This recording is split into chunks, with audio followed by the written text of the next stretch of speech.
Anthony Albanese will use his historic address to Papua New Guinea's parliament to call for a swift conclusion of security pact negotiations between the nations. It's the first time an Australian Prime Minister has visited PNG since 2018. Joining me now live is Shadow International Development and Pacific Minister Michael McCormack. Thank you very much for joining us this morning. It looks like the Prime Minister is about to sign off on a defence pact with PNG. Do you welcome the treaty? Oh, absolutely. It comes as a great honour and also with a great responsibility. So well done. We are speaking as one with the Pacific family, with our Pacific nations. Indeed, this is so important for the country, Australia, as well as Papua New Guinea. This is so important, and I'm sure that this security agreement follows on from the absolute deal we did with Vanuatu recently, when we had a bipartisan trip with Penny Wong, Pat Conroy, Simon Birmingham. In fact, I'm going to Papua New Guinea myself next week with Simon Birmingham, Anne Ruston, indeed Dr Mike Freelander and Josh Burns. So it's a cross-party trip. We are speaking as one, as a nation, with the Pacific, and this is so important.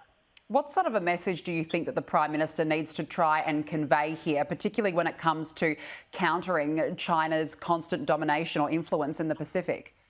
Oh, well, there are a lot of pressures on the Pacific at the moment, and it's a contested space, and I know that this is very important for Australia, and I'm sure that Prime Minister Albanese is going to put his best foot forward.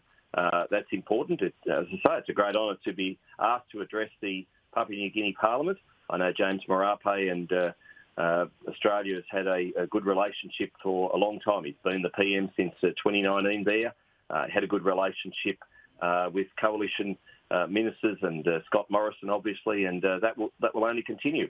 What Labor's doing is continuing and solidifying what we put in place as a government, and we are speaking as one. It doesn't matter who's in power in Canberra.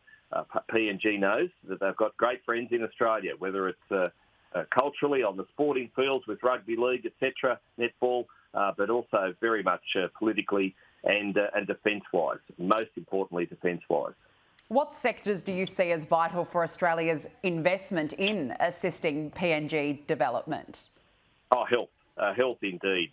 $150 million of support during COVID, and tuberculosis is something that is very worrying. I mean, the parts of PNG are just 4 kilometres from Australia, so it's right on our doorstep.